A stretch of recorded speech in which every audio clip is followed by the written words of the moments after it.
Shabbos. I wasn't recording. I just started again. No problem. Sorry. I don't know what happened. Hello.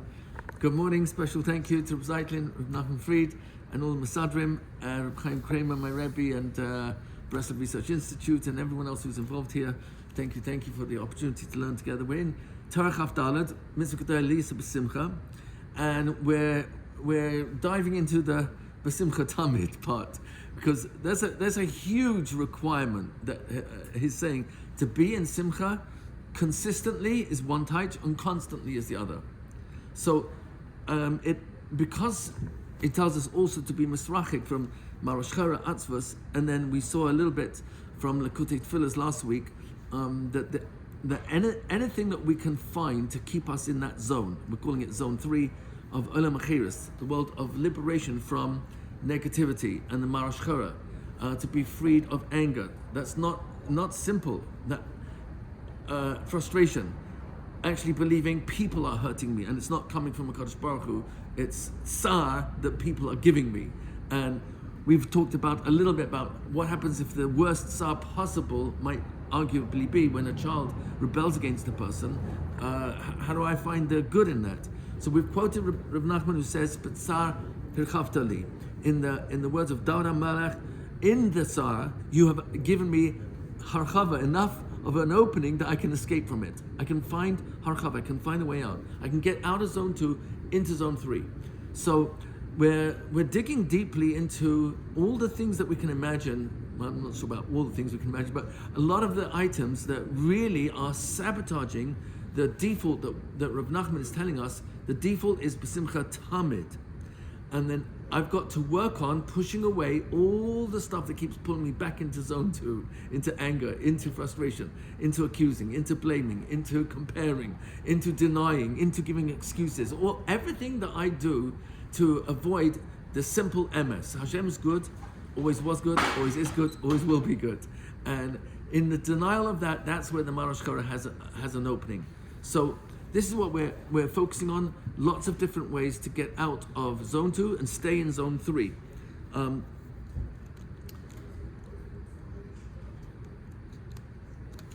We came off last week.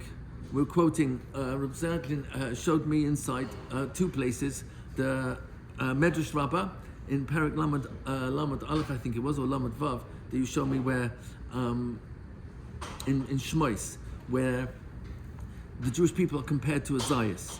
And then you showed me also in Lekutei Halachas, in B'tzias HaPas, Halacha Hey, that Rav Nosson goes to town in explaining the description of what the actual olive goes through in this crushing process, pun intended.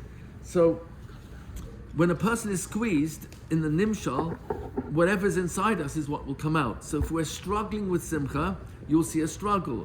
If we're struggling with anger, you'll see a struggle. If we're not even struggling with anger, I'm still fighting the people in my life and circumstances and trying to make things go kaseda according to my seder, and not kaseda as Hashem wants me to mevatel myself to His seder. Then I'm signing up for frustration, I'm signing up for anger, I'm signing up for accusing and blaming, complaining, denying, excusing, and that is going to hurt me. So the purpose of Hashem squeezing me is not oynesh. If a person wants to say, okay, I'm getting oynesh, and it should be a kapara, that's fine, but actually Hashem squeezing me for me to reveal what comes out. And He's going to squeeze me a little bit more and a little bit more, because He knows there's more inside to squeeze out. And that's why we're in this world. So we mentioned that last week, and just as a reminder, when a Kadosh Baruch Hu gives His report at the end of each day of the Bria, He said, Ki Tov, it's a good day. It's very good. He was very happy with the report. He missed out the second day with the splitting of the waters.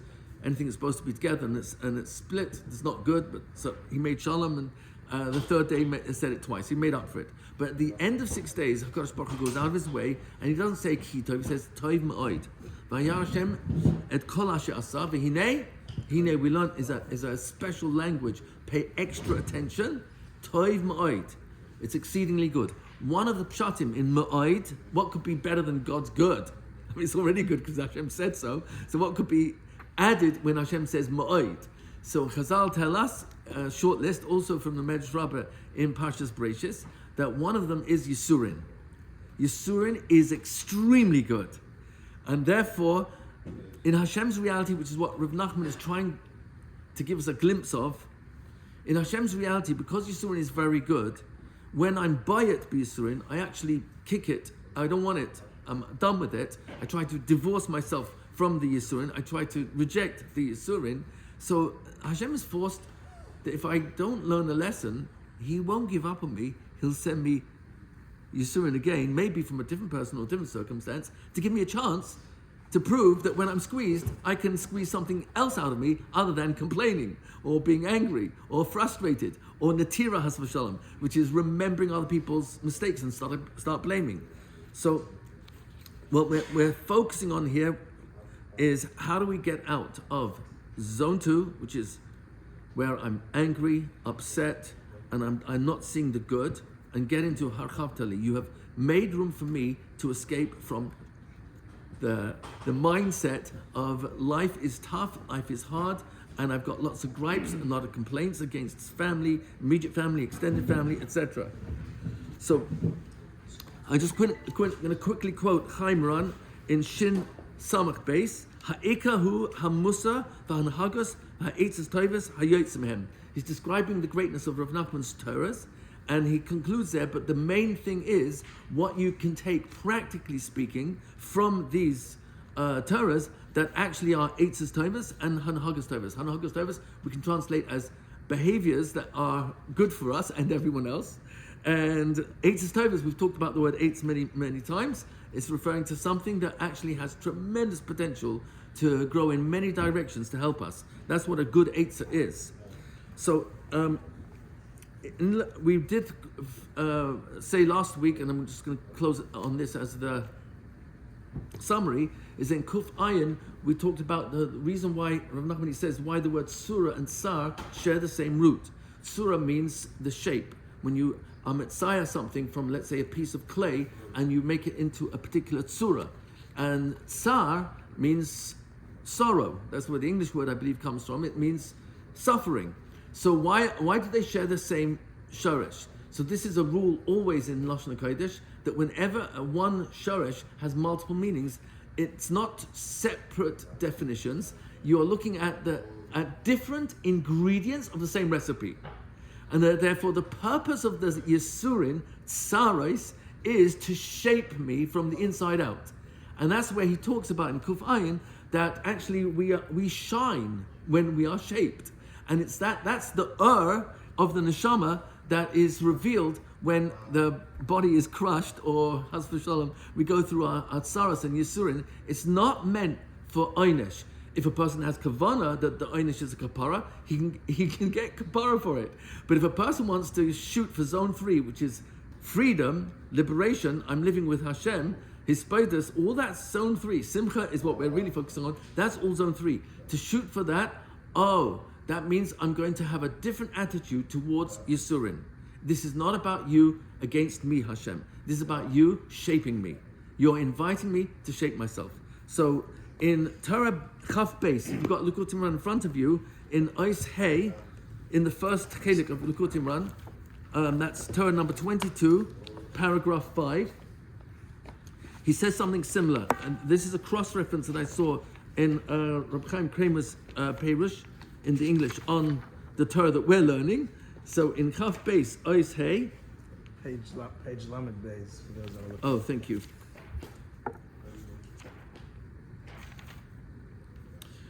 You got the place? V'tzarach kol adam lerachem me'oid al b'sar haguf. Every person needs to have rachamim on the flesh of his own body. And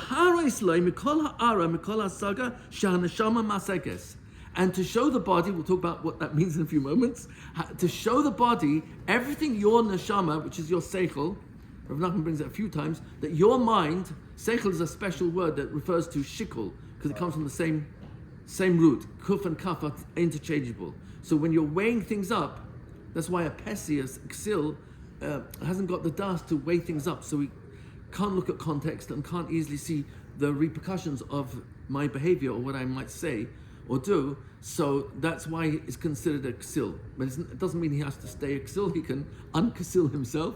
But the concept of the neshama, the seichel part of the neshama, is the ability to weigh up. Why am I here? Oh, I'm here for this world, or I'm here for the next world. Oh, what my decision's going to be based on? What's right in front of me now or beyond?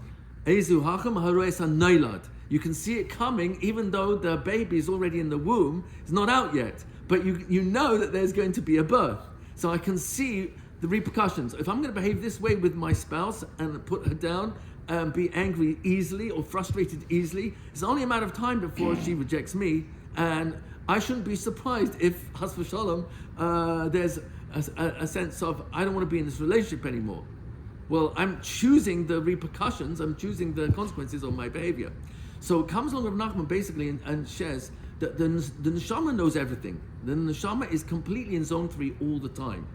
And whenever we get a glimpse of that liberation, simcha, his status, being in the world of mitzvahs and good machshavas, that is what we need to share with our body.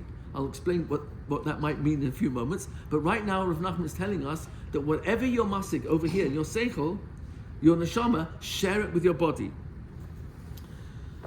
Shaguf gam ken yeda mizois hasaga. Let your body know also about what you know in your mind. B'bchinas, and this he quotes from the pasuk in Yeshayahu, Perek Nun Ches, umibsarecha loy tit'alam.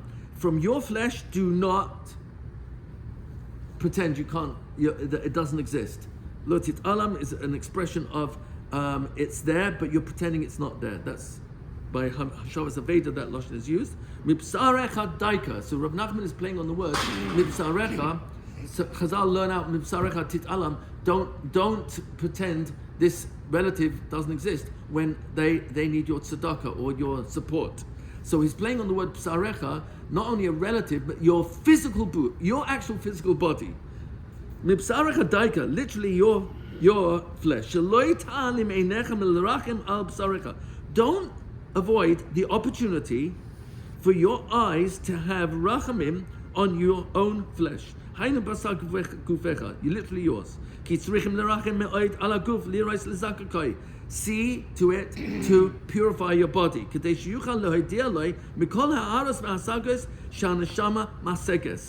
that your body will be in alignment with what your mind, your soul, your neshama, your seichel is masig, grasps and has insights to. So I'm just going to give you a very, very simple, we've talked about it because it's actually in Torah Chav Dalet, that simcha affects your physical health. It not only actually is a ripui, it actually can be meraper an illness, but it's actually even better than that. It can actually avoid the illness in the first place. So the person's immune system is very strong. So the body actually feels stress when it's stressed, and in that it lowers the immune system, and in that I get sluggish, tired, and I feel that my body is very heavy, and it's very hard for me to get to the next thing that I'm supposed to get to, or just stay focused on what I'm being focused on. So your body is so correlated directly with the mind, and the mind is the neshama. And so when a person gets an insight, the mind has an insight, that's the neshama. And when the neshama is, if you want to call it, excited by your insight, you can actually tell your body that, either in words, as Rav Nachman talks about in Sichas, when he had one student, he told him to talk to his body parts. But the idea here... IFS? Sorry? IFS, internal family system? I'm sorry? IFS, internal family system, or something else? Okay, whatever. Nothing. Yeah. No, say. No, I'm saying there's a concept where there's different parts of your body, and like there's stress, and there's embarrassment, there's anxiety, there's different parts, and if you speak to each part, then you could calm that part down. There's anger. Yes. So we've talked about, let's say, midas of the mind, where anger is, frustration, anxiety, daiga, pachad is a type of fear. So all these are taking place. I have a question like this. I always understood that the body clouds the neshama over, and that's why we don't appreciate the neshama or whatever. But you're telling me that the neshama is always in zone 3, and then we just have to connect to it with our body. the body in Neshama Reish is always happy. Nun Daled, Rav Nachman points out that your eyes are seeing things that your body doesn't see with your physical eyes. Your neshama does. Your neshama sees everything. So, for example, your neshama sees malachim. I don't notice that because my body is way too invested in olam hazeh. But people who are really shomer their eyes, especially from their youth, like you take Rabbi Shimaya Morgenstern. He's never looked at an Isha ever in his whole life. I personally know in the 2 years that he lived in my home, he never looked at my wife once. Not even when she fainted once. She came into the room and her eyes rolled to the back of her head. I never saw that in my life before, so I freaked out. And I was facing Rabbi Shimaya at the time. He was inside a sefer, and his eyes didn't look up. So that was in a moment of what I would have thought possible emergency, but he was not Masech Das from where his eyes belonged. So people of that stature, they see things that we don't see. But so yes, the neshama sees everything all the time, and it knows, it goes upstairs every night. It's a pasuk in Chaf Gimel in Shmos, which Rashi talks about, that every single night the neshama goes upstairs and gives a full report of everything it said, did, and thought. So yes, everything, there's nothing that's not known to the neshama because it's a chelik elukah mima'al. Because it's a chelik elukah mima'al, there is no barrier that the physical world can cause for the neshama, because the neshama is beyond time and space. I don't want to say it now, but anyone who attends a seance, you should never go to a seance, it's also. But if someone goes to a seance, in some places what they do is they ask the spirit that is caught in the cup questions in lots of different languages, and it answers in all those languages. I attended such a seance once about 9 years old. I became from 11, so I didn't even know anything about all these things. So it's a fascinating thing. And when we asked, how do you know so many languages? We asked it to a spirit that was 2 years old. And so it answered, in the spiritual world, there are no barriers of time and space, and all knowledge is known. So there are no barriers. So yes, the body is in the way. You're right with taivas, but he's not referring so much to taivas. He's referring to the soul. When you get an insight in Torah or in Hashem's hashgacha pratis, and you get excited by that, tell your body. Now, if you don't say it beper maleh, but you tell it inside your mind, your body is listening to that because it's one unit. And to take it seriously, and especially like you said, if I get worried, remind myself. Rabbi Victor Miller, blessed memory, so he was once asked, what do I do when I experience fear? He said, say the pasuk again and again and again. Shuvi nafshi limnu chaychi. My dear soul, return to your innate serenity. Why? Ki gamal alaychi. Hashem is so good. He's so good. He's already done good for me in the past, and he still is and will. So calm down. So we're going to get to, we talked about it a little bit already. It's in Tehillim. I didn't make a note. I apologize. Okay, I'm just Yeah. curious. Rabbi, do you remember? How? Shiva nafshin You halal. said it yesterday. Yeah. Shiva Yeah. Moshe. Shiva nafshin l'chayki Hashem galechi. Ki chilatzti nafshi So it m'mavis. must be So it's probably around about Kuf Kaf. Kuf. Is that right? Which one? Kuf Kaf? A little before, because Kuf Yites is afterwards. So this must be Kuf Yud. Kuf Tezvov. Kuf Tesvav? Yes. It starts with Kuf Yizayim. We'll find out soon. So it's in Hallel. Tezayim, you're right. What? Kuf Tezayim. He knows this psukim. It's okay. Okay, so we're looking at Torah 22 in the first chelik of Likutei Moharan, and we're in paragraph number 5. Ki anashama shel kol adam. Hi roya umasekes tamid dvarim elyonim ma'od. Have you got the place? We're in paragraph 5 of Torah Chaf Beis in the first chelik. Ki anashama shel kol adam. Every human being, his neshama roya sees umaseget and understands, grasps tamid constantly dvarim elyonim ma'od. Things that are way above us. That means in the spiritual world, which is taking place simultaneously to the physical. It's not in space. The spiritual is above, and the world is below. That's a metaphor to understand the superior world is LM2. But actually, our eyes are reporting to our neshamas things all the time. Aval haguf eino yodeh mehem. But your body doesn't know about them. Al ken sar kol adam lerachem moed al basar haguf. That's why every person has to have rachamim. The goof is like such an oni. He's not aware that whatever's happening is so perfectly calculated that I get so easily trapped in the person or circumstance that I'm actually in, and then I react to and get angry with and frustrated with and even vengeful towards the people and circumstances instead of just shooting right to zone 3. Revenge Shalom, you're behind this has got to be good. Then just calm myself down. Now, when I'm in zone 3, in the place of Simcha, that's where we quoted Sicha Savan Kufiyud Beis. It's a very beautiful short Sicha that is in the state of Simcha, which is called Moichin de Gadlus. The mind is independent. That's what Gadol means. He's independent of all the crazy emotional chains that I find myself trapped and chained to. I'm not chained to other people's anger and frustration and insults.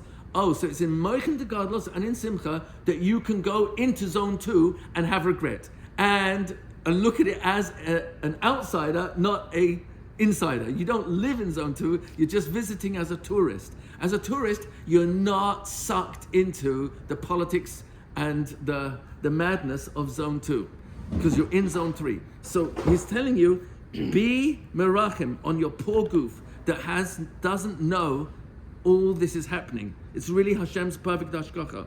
Liras lezakech haguf. So go and try and purify your body. So that your soul can actually tell you mikol mashihi raya, everything that it sees, and it's able to be masik all the time.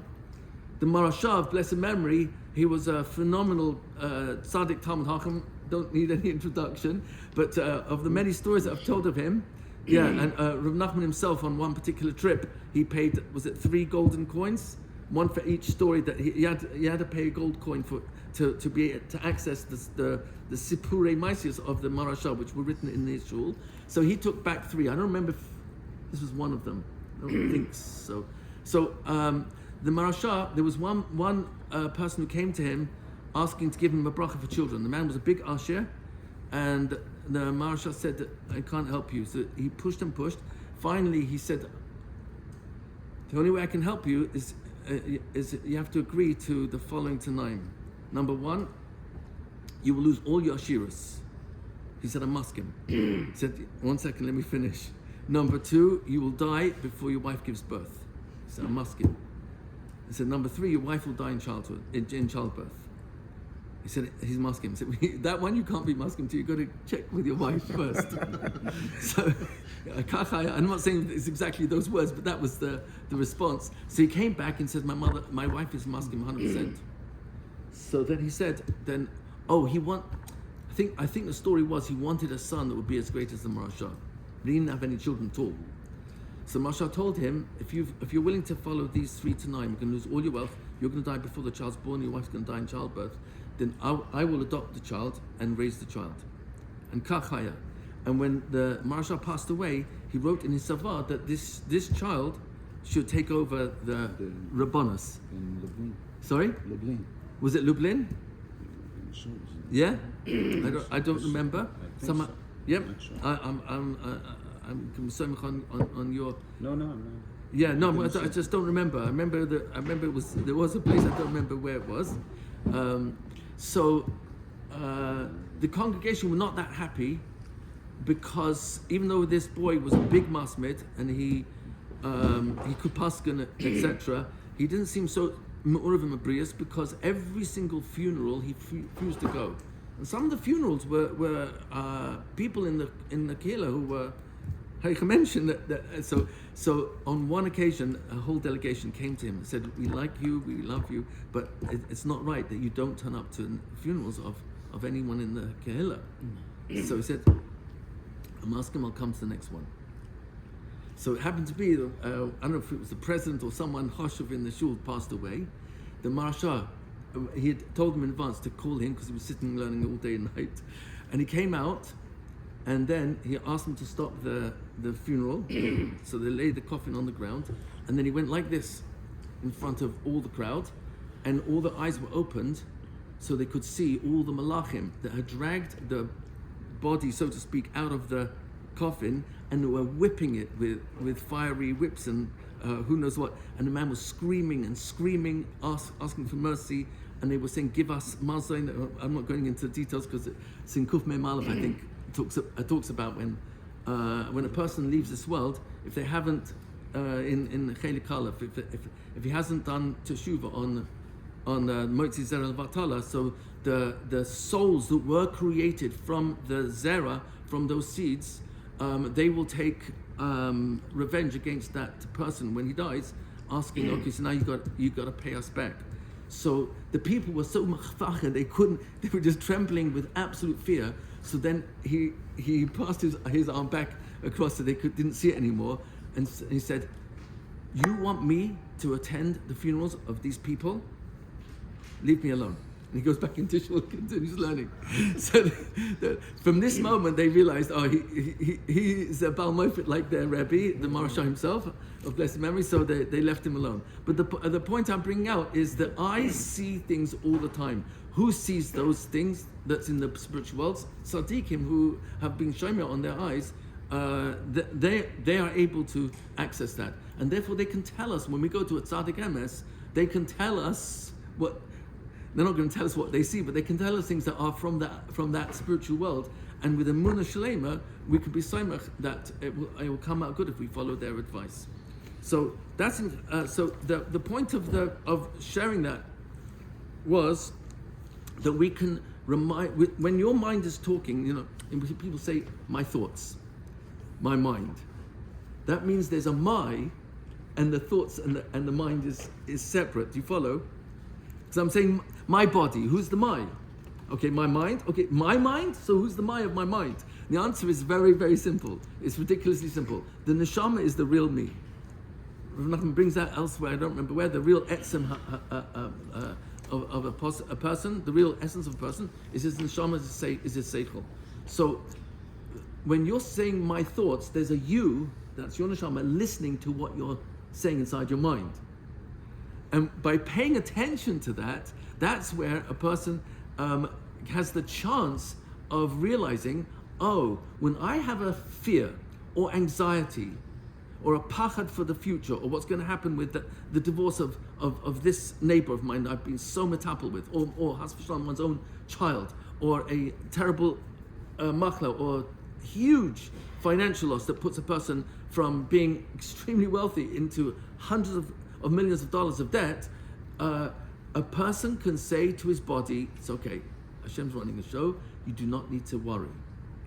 There was Willie Stern, Allah Shalom, who I knew personally, used to invite me to Shabbos many times when I was a bocha, and he on one occasion lost a lot of money. It was the most money, I think, in world history at that time, on record. It was 120 million pounds overnight.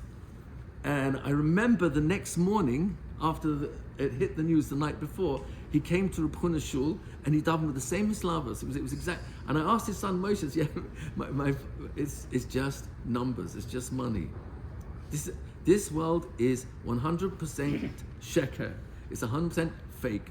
And if our eyes were open to see what's really going on, we would lose our bechira. If we lose our bechira, then what's the point? So tzaddikim, they're on a different madrega because their bechira is already a malach who is telling them what to do, what not to do. But you and I, myself for sure, I would lose my bechira. So until I would actually be mezakech in Lashon Reb Nachman to purify my mind, my body, I'm not going to be zocheh to see that world. Okay, so you can calm down your body.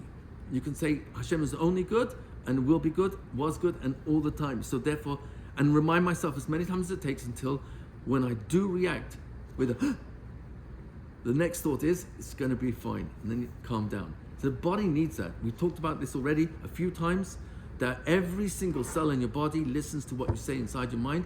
Rav Nachman talks about in Chaf Dalet, and we brought lots of proofs from Rambam and even the non-Jewish world that you cannot divorce the body from the mind. Rav Nachman says it himself, Kol Hachmei HaRoifim, he didn't say Kol, Hachmei HaRoifim, the Hachmei HaRoifim, they know this, that Simcha is a cure-all, and that all the illnesses come from a chesaron in simcha.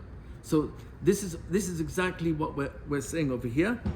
A person can get back into zone 3, simcha, and hashgacha pratis, and all the good things that are in zone 3. I can get back in there when I remind myself, harchavtali, there's something here that will give me room to get out of this sorrow. If Chas Shalom is a terrible wife, hey, you don't get to see Gehenna. That's not a bad deal. It's not a bad deal. Oh, you got a really difficult kid? This is a huge invitation to be b'simcha and thank HaKadosh Baruch Hu that I can be, if I have to be b'simcha and thank Hashem and be mochel that kid. We're going to get to that soon. Okay. We also know from the most famous of Rav Nachman's Torahs, Reish Pei Beis. If you want to open it up there, we'll just look a few moments at the Lashon because everyone's familiar with it. But the spiritual world is what he's referring to. There's a whole spiritual world that's taking place when a person's being done chavschus, which is a mitzvah of the mind. You're being done chavschus, judging someone favorably in your mind, and that person could be thousands of miles away, and that person might be even Chas v'Shalom a Rasha, or worse, a Rasha Gamor. And Rav Nachman has an incredible insight, which really is underlining the claim that he makes in Ayin Ches, which we might look at soon, is there's no such thing as Yush. It's a brilliant illusion. It's an innocent misunderstanding of reality. Yush, despair, is not reality.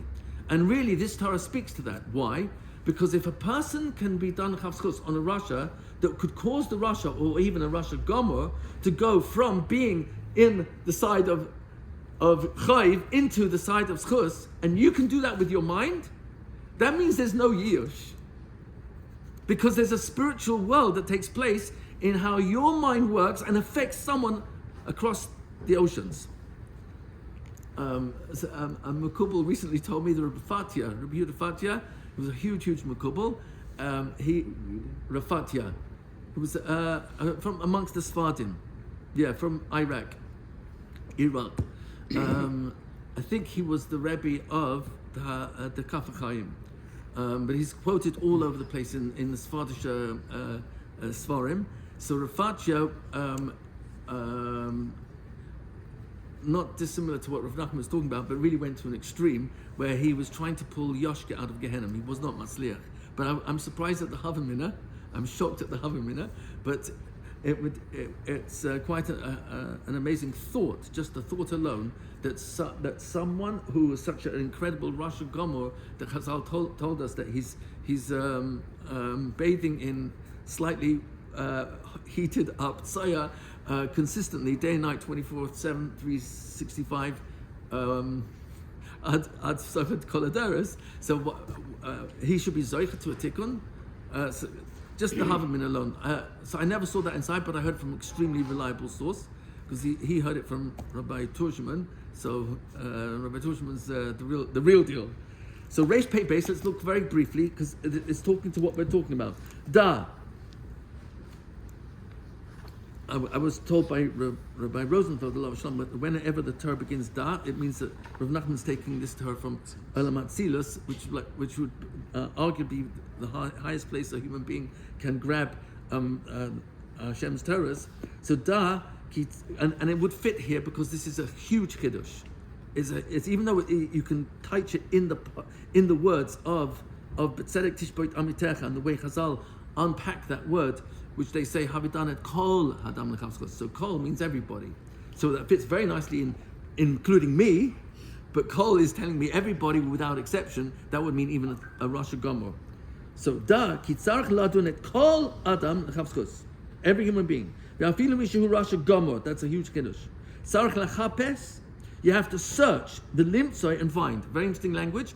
Search and find. That means you're not searching because you can't find. You know it's there, so you've got to search till you find. Boy, in him, any small amount. In Russia, and that small amount that you found in him, he's not wicked. By finding that small amount of good,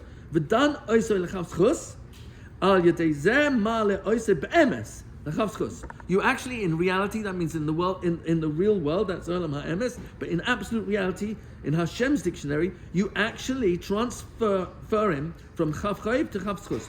V'yuchal lahashivay b'tshuva. This is really extraordinary. It goes like from one level to another of Chidushim. This can help cause him to do tshuva. Because now that he's got that little bit of schus on his side, because someone else was done Chav Schus on him, that little schus has to count. And so his neshama, if he would have a hearer of teshuva, he's got some schus that someone else found in him that's actually on his side that might be enough for him to actually be successful in following through on that hearer of teshuva, that thought. Just a little bit more. The Ein Rasha, and he's not a wicked person. You'll contemplate Al Makoimai on his place. Ve'einenu, he's not in the same place anymore. Because you were done Chav Schus on him, he moved from the place of being a Rasha Gomor. Hainu sha'pasuk mazir ladun et kol hakol leChav Schus. The pasuk is reminding me, warning me that I should be done Chav Schus every person. The afal pi she'ata roya shehu Rasha Gomor, even though you can see as a Rasha Gomor. Afal bikein sarach ata lechapes ulevakesh. You got to search and levakesh. Now levakesh is a very interesting language because it's usually a lashon of bakasha, which means if you can't find, what should you do? Please Hashem, help me find something in this person that is on the side of schus. And how does this line up with Tzdikas Atzadik Yoshias? What's the question? Or Yadzdik Rosh? How does this line up with? Excellent question. So the context of that pasuk is in Perek Chav Gimel. I think it's pasuk Zayin in Shmos in Parshas Mishpatim. Hashem says, "V'shoichad lo tikach v'naki v'tzadik al ta'areg v'lo atzdik es Rasha." Is that right? Sorry? Ki lo atzdik Rasha. I will not allow someone who, if, and it's in Mishpatim over there, so it's in the framework of guidelines for Dayanim. So that means to say, don't take a shochad, and don't prosecute someone who is innocent, or acquit someone who's guilty. And the pasuk ends, Ki loy atzdik Rasha. So you look at Rashi there, so actually a really important Rashi to look at, where he tells you, what's it mean, loy atzdik Rasha? Harbe shluchim lemakom. HaKadosh Baruch Hu's got lots and lots of ways to deal with anything.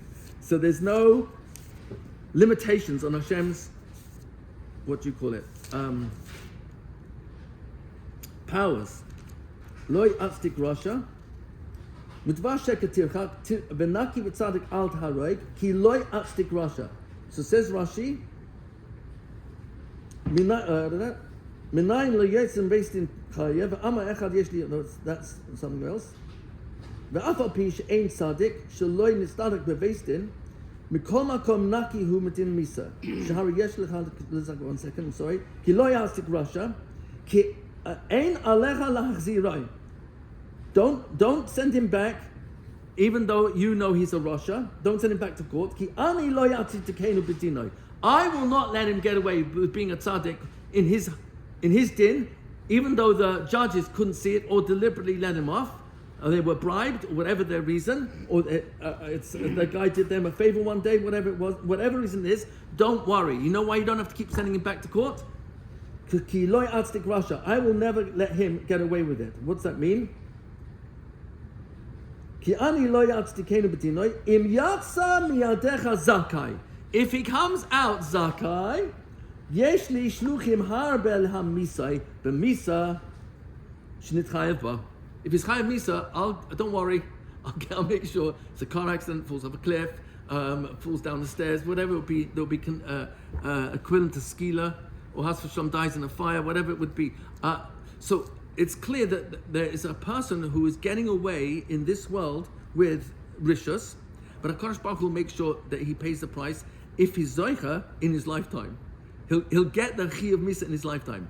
There's a different Rashi which I might even look at still today because it's on a different pasuk where Rashi points out, why does Hashem say a Shavua, which we're going to see hopefully still today, Chai Ani, Le'olam? Why does Hashem have to say, I'm Esa Yadi, I'm lifting up my hand, I'm making a Shavua, I live forever? So we're going to see that Rashi, we'll see it inside Bez Hashem, it's a very, very powerful Rashi.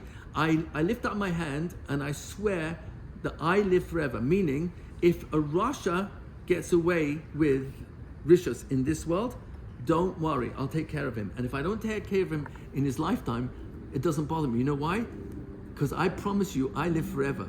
And I live forever means that I can punish him after this world.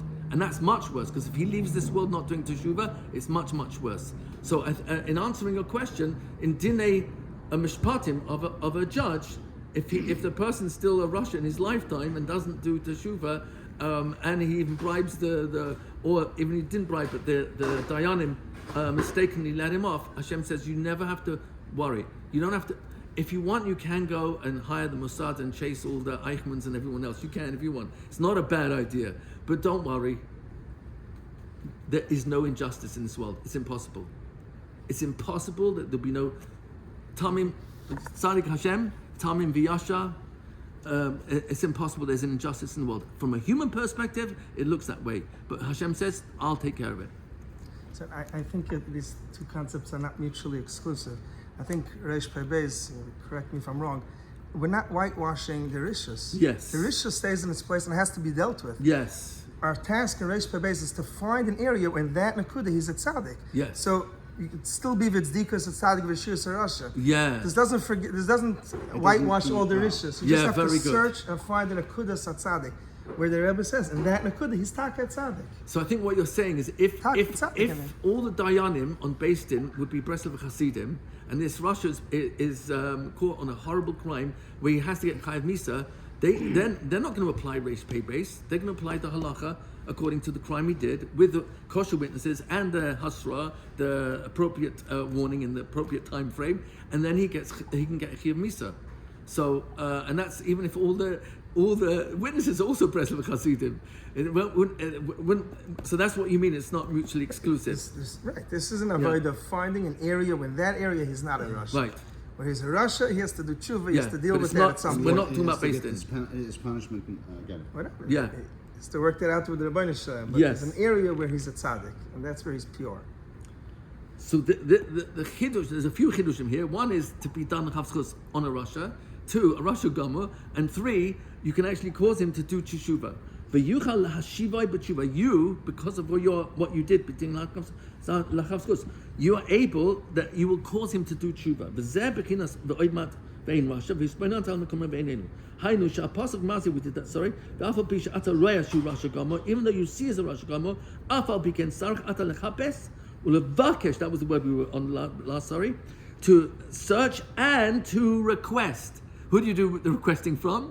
You can ask people around, do you know anything good about this guy? But you can also ask a Kadosh Baruch Hu, if there's something good, help me see it. Help me see it.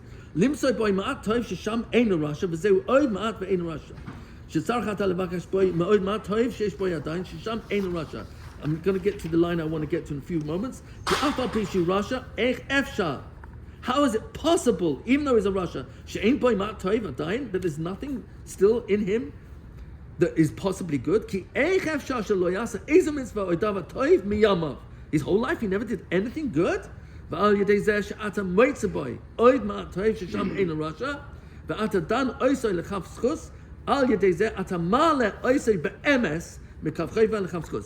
the line I was really looking for. You literally, really, in reality, you can't say that word except if your mind is in the line of the Kodesh Baruch Hu.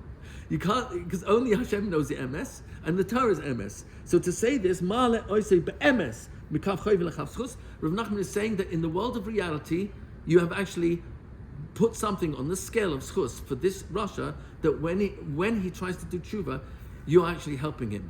Or even on Yom Hadin itself, you will have actually found something good about him that will actually be a possible redeeming factor, that his Gehenna will be little bit less, or he'll get Gan Eden sooner, whatever it would be. But in what we're being told here is in the spiritual world, what you'd think in your mind about your own kid affects your kid. So if Has V'Shalom, a kid Has V'Shalom who's gone off the derech, or rebels against the parents. But the parents are danachas find something good about that kid. So your kid could be in another world, another part of the country. Doesn't make a difference. A person's thoughts affect him, and that is a huge comfort that I'm never, ever need to despair of a relative or another Jew, because there are ways that I can change myself that will change him. And if I become a better me because of him, he gets that schus. And that goes on his side of merit. Someone once told me he has a kid not off the dad, but won't speak to his father or have anything to do with him. So the father took out from the family photo albums all the pictures of when his son was a cute kid, and he puts them all around his office and all around his workplace.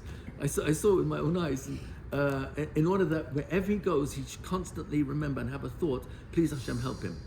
So, and this is helping him, because we don't believe that this world is the real world. This world is only a heichatimtza for LM2, and one of the ways to use our time in this world and our mind in this world is to be done chus, even on a Rosh Hashanah. How much more so on Has v'Shalom, a kid that might have gone off derech or mistakenly thinks that he had an unhappy childhood thanks to all the professionals who dug up all the times this kid was spoken to with no, don't do that.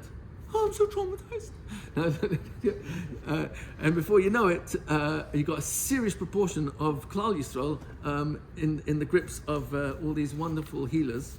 And of course, the results are clear to us that the divorce rate is much, much lower, and everyone's got shalom bayis, and no one's suffering from family anymore. So I'm just being facetious. I apologize. What happens if a parent can even find it in his heart to forgive that child, even while the child is distancing or cursing his father? That's huge. It's so huge. Think about it. Hashem has to run his world the way he set it up, which is midah keneged midah. That's all over Shas. It's in Mishnayos, in Soita. It's all over the place, and you'll find it in Sanhedrin. I think it's Sadi Amud Aleph. That Hashem has set up the system that He runs the world midah keneged midah. So if a person has rachamim on someone who's really not been kind to that person, and that person's his own father, and the father's having rachamim, that's huge. How can Hashem, who's also the father of this child, because there are 3 partners in every single child, and the main partner is not father and mother, the physical father and mother, the main partner is a Kadosh Baruch Hu, who's taking care of the child's internal functions all the time from the moment he's born and before, and the parents aren't on top of all that. We think we are, because we seem to have so much exposure to this child before he leaves home and becomes independent around about 36. But until then, this kid is in our home. But who's taking care of that kid? Sorry to be so honest. That who's taking care of that kid until all his life? Hashem's looking up. So you're the real father. Hashem, how can you have less rachamim than me? It's impossible. So by me having rachamim on my child, and he doesn't deserve it, the womb, rechem, is a place where the embryo is nurtured and doesn't deserve the warmth and the insulation and the protection and the nutrition. Everything's perfect. That's why it's called ruach cham. Rechem is made up of 2 words, ruach cham, the perfect conditions for the child, and the kid does nothing to deserve that. A few kicks and punches, and other than that, and that's not comfortable as far as I have heard. So in that case, this is a pure place of rachamim. It's the most rachamim-dik place in the universe. So if a father has rachamim on his son when the kid doesn't deserve it, he's, so to speak, forcing HaKadosh Baruch Hu to have rachamim on this child. And by doing so, now he can help the child get from chayv to schus. Mesilas Yesharim, chapter 19, says, V'zeh pashut. This is extremely simple. Ki HaKadosh Baruch Hu moedet midah keneged midah. Hashem runs the world, midah keneged midah. U'mish merachem v'oiseh chesed. Im habriya, someone who has rachamim and does chesed. Chesed is always beyond me'ikar adin. Is going beyond, not owed. Chesed is beyond. It's extra. Someone who is merachim and does chesed im habriyas with other people. Gam hu bedinoi. So now he's creating a din. Shirachamenu, that Hashem has to have rachamim on him. V'imchalu, like, and Hashem will forgive him. Avono sav bechesed. For his avainas b'chesed. Avan is aveirus done b'mezid. It's not as bad as pesha, which is hachisai, But here, that's still very serious. Avonis are very serious. A person gets forgiven his avonis because he's willing to find it in him to sincerely and deeply be merachem and moichel his own child or his own wife, the other half. And Mesilas Yesharim brings the famous Gemara in Shabbos, Kuf Nun Aleph Amud Beis, Kol HaMerachim Ala Briyos, Merachamim Alav Min HaShamayim.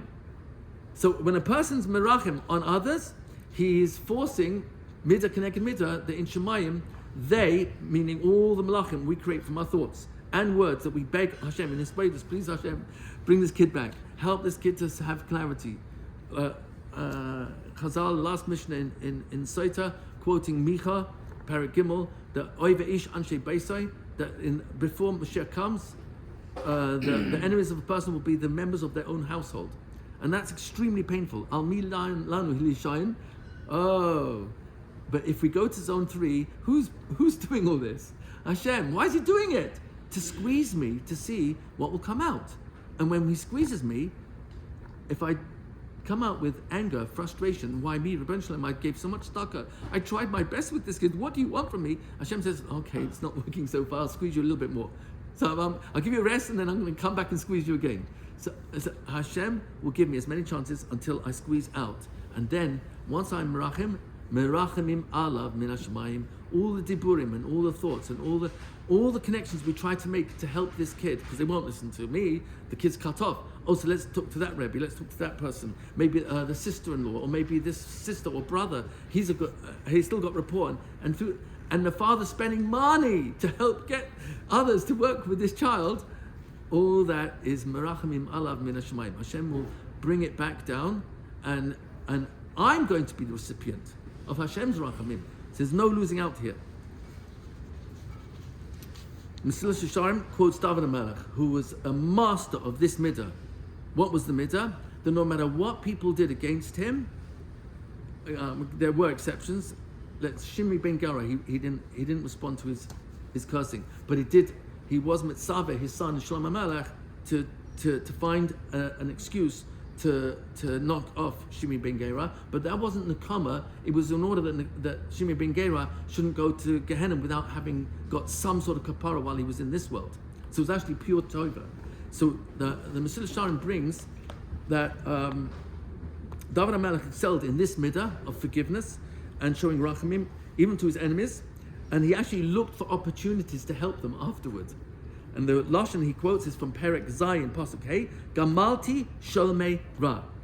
Those who paid me back evil, Gamalti. I did kindness for them. I'm going on cast, and it didn't bother him.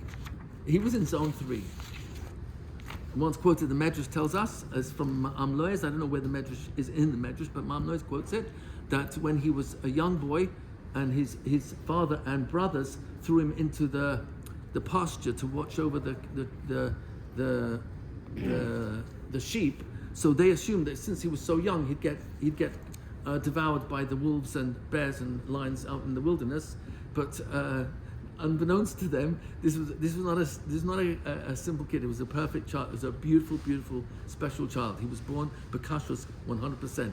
No, they didn't know that. They thought he was a mamzer, or the very, very least Suffolk mamzer, and possibly whatever it was. So David HaMelech on one occasion was accused falsely of being the thief of someone's riches, and because he had been grazing his flocks near Bethlehem where the theft took place, he was accused, and he paid them back, and he walked out of the courtroom. And not before he asked Hashem to be moichel, the false accuser. So this is a very unusual good-heartedness, a midah tova, and not an ayin ra. Im yafa inayim. What's the pasuk? That when he paid even though he hadn't. He paid and he didn't do the avera. He paid it anyway. Yeah. See, he chapped. Hakadosh Baruch Hu, Rosh Hashanah, you decide how much money I'm getting. So there's no way. Even if I mess up, I'm not going to get less, and there's no way if someone else messes up that I'm going to get less. So if I'm accused falsely and I have to lose money for that, I'll pay it gladly because I'm going to get it back anyway. There's no way he can take money that's not mine. So I'm out of pocket now, but you'll pay me back. So he was in a position where he had to pay it. Is that the story? the based in Paskin that they had to pay it. Yeah, whether it was full Adam, I don't know. I don't remember if it gave those details, but he came out chayev and he paid it even though he wasn't chayev, and he did it belev shalom. As you can see, he actually prayed to Hashem to be mochel this guy. That's amazing. That's astonishing. He didn't want Ra to come to that person. Your silence when a person Has v'Shalom is going through Yisurin and others are speaking not kindly about a person, so their unkind words cause that their Averas, so one second, their mitzvahs are transferred into your account and your Averas are transferred into their account. They speak Lashon Hara. So that's not a bad deal. That is not a bad deal. And if the Lashon Hara like spreads, Aaron Leib Steinman, he was famous for saying, I'm moichel anyone who speaks against me, but I don't want to be moichel the peklach. I don't want to return the peklach that I got from their olam haba. So, which makes sense. Why not? If you're going to benefit from being silent, then keep the benefit. Why should I be silent and not get the full benefit as well? But if a true injustice is done to you, and this is what you're brought out, is that ki lo yatzdik Russia. I will not let the Russia get away with it. So get fixated on Hashem is only just. Tov v'yashar Hashem. Hashem is good and is yashar. And that's why Al Kain Yerech Hatayim Baderech. It's a pasuk from Tehillim, which we learn out the laws of Ari Miklat from over there. We learn some of from the laws over there that in Hashkafa. What's that? That Hashem is so good that the worst Aveira b'shoigeg would be murder. It's not murder, it's manslaughter. So that in the worst case, a person would not be zoicha to be protected from killing someone. B'shoigeg, a car accident, who was busy with a phone, and unfortunately the person crossing the street was also busy with his phone, and that can happen. It does happen. Don't look, but it's on YouTube. They got hundreds of cases where the public cameras are catching that you can see that the driver is on his phone, texting, and the person crossing the street is looking at his phone, which is very nice that he's trusting the drivers to. They have cities now where they have the walk and don't walk shining on the streets. Wow. Yeah, they have that. Wow. They don't look above anymore. People are looking down. Projectors. Yeah. Wow, amazing. So it's so frequent that people are on the phone, both pedestrians and drivers, that it's only if you look at the mathematical probability of both of them being on the same phone at the same time at point of impact, and then Rahman al-Islam, you see the person being thrown into the air from the impact of the car and landing on the head or horrible injuries, and in many cases completely fatal. So that is b'shogeg. You might say it's korov, but there was no intent. He never intended. He was just being irresponsible. And so comes along David HaMelech, and he looks at a murderer, someone who kills b'shogeg, and he says, "Wow, Rebbeinu Shalom, you are so good." Because at every single crossroad throughout Eretz Yisrael, there has to be a clear sign that tells you where the nearest Ir Miklat is. Of all the 48 cities of the Leviim, each one also counts as an Ir Miklat, even though I think there were only 3 in Eretz Yisrael and 3 on the other side of the Yarden. But every Ir HaLeviim was also counted. So there had to be every single crossroads, a mitzvah d'oraisa, to put up that sign. And so David HaMelech sang, Tov v'yashar Hashem. You are so good and you are so yashar. Why? Al came because of your goodness and your yashras. Yorech hatayim. The worst chet is to kill someone b'shogeg. You're yoreh. You guide him baderech on the closest, fastest route back to the or not back to the nearest Ari Miklat. So Gemara in Marcos Daf Yudam, I think on a base, and that's an amazing insight that David HaMelech had. But there's no such thing as injustice. So if Has v'Shalom something happens that you're not happy with, don't despair. Hashem will make sure it's taken care of. I'll close on the following. Probably the hardest thing for a human being to fathom is Tzadik V'Raloi, and possibly more than that, Rasha V'Tovloi. Moshe Rabbeinu, the Das of all das wanted the answer to that question. It's more in Brachas, I think Daf Hey, where he talks about, or maybe it's Lamed Base. No, it's in Daf Hey, I think. Later on by Chita Egels, but it is on Daf Lamed Base. So comes along the Torah, and it tells us, this is in chapter 32, verse 40, Ki esa el shemaim yadi. I'm going to lift up my hand as a shvur. Ve'amati chai anochi le'olam. I'm declaring I live forever. I'm alive forever. And so, Kadosh Baruch Hu, we know you are. Why are you saying this? So look at Rashi. What does it mean, yadi? Hashem has no physical hand. So what it means, I'm lifting up my hand. A hand is the place that a person's gevura interfaces with the physical world, whether it's picking up something or defending or punching. Yadi. So what's it mean? I pick up my hand. V'haya biyadi lihipara mikem. Because I have the power in my hand. It's a metaphor of power. I have the power in my hand to make sure you pay off your debt. That's what para means. Para is paying off a debt. Puranot means paying off a debt. It doesn't mean oynesh. You can try to touch it as oynesh, but really, because mita connected mita is a perfect calculation, it means that every single person in the earthquake that gets swallowed, or every single person who got crushed or injured, it's a perfect calculation. Every single injury, down to the smallest scratch. So it's a payment for mistakes done in this world or previous Gilgul. So comes along Rashi and says, Aval amarti shechai anochi le'olam. I live forever. Eini memaher lipara lefi sheyesh li shas b'dava. I don't have to be in a hurry to get this guy to pay back the debt they owe. Ki ani chai le'olam. I'm forever. U'b'doros acharonim ani nifra mehem.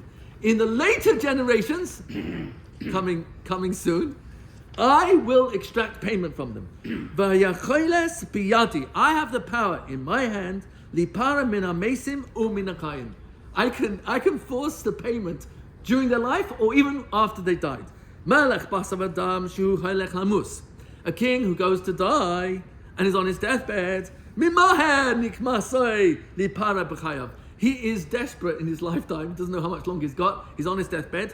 He's giving instructions who to knock off and make sure they get killed. So he has, hopefully, before his last breath, he'll have the sweet taste of revenge in his lifetime. Ki shema yamus hu, because he's worried, maybe I'll die. Oy oy vay, or his enemy will die before this king who's dying will get the nekama that he wanted. So he doesn't want his guy to die without getting the nekama. So he will have died without seeing the kama. I exist forever. If the Russia dies, and I didn't take during their lifetime all the Nazis and whoever else, Hamas and Abbas and Israel and Fatah and Al-Qaeda and Muslim Brotherhood and Taliban and ISIS and PLO, Palestinian Authority, Palestinian Islamic Jihad and the Iranian regime, etc., etc., etc. Goes on and on.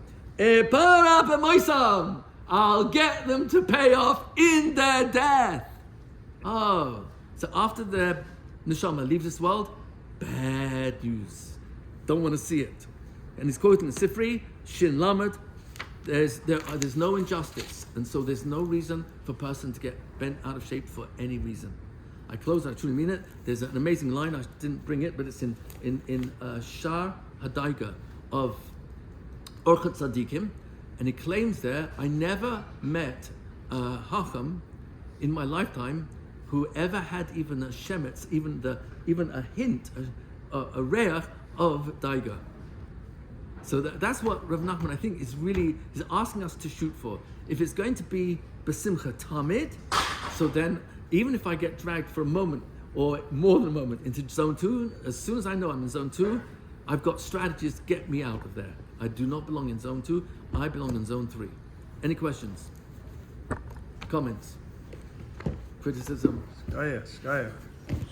Baruch You started with how the neshama, how the gift can start have a conversation with the neshama, or how do you keep that awareness constantly? So the awareness starts with the awareness. I mean, aware that my body listens to me. So now when I speak lashon hara, or get angry or resentful or bitter towards someone, then the moment I realize I'm doing this to myself, and I become aware of that awareness, then I've got a chance to go into zone 3.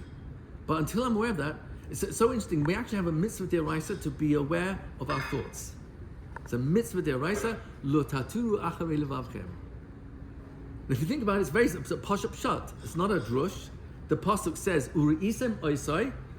You will look at it, the tcheles, uzchatem et kol mitzvoisai, and remember all my mitzvahs. Va'asisem oisam, and do them. So the purpose of tzitz is to remind me of Tariag, which if I actually do know, then I'm going to remember.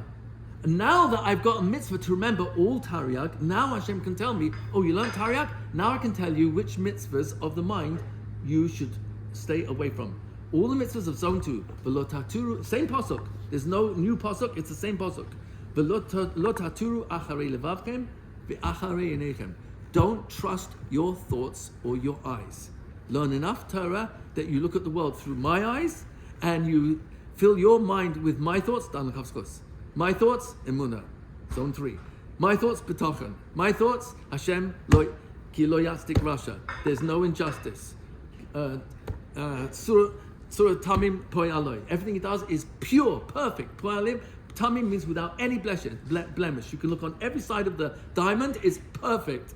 And Hashem's justice is a perfect diamond, there's no flaws. So that's also, and that's an awareness. The awareness is the awareness that I can do that. That it's my thoughts that's governing me. L'tov and l'ra. My thoughts get me in trouble, but the good news is my thoughts can get me out of trouble. L'chaim. Thank you very much. Melech ha'olam sha'akol niyah b'dvaro.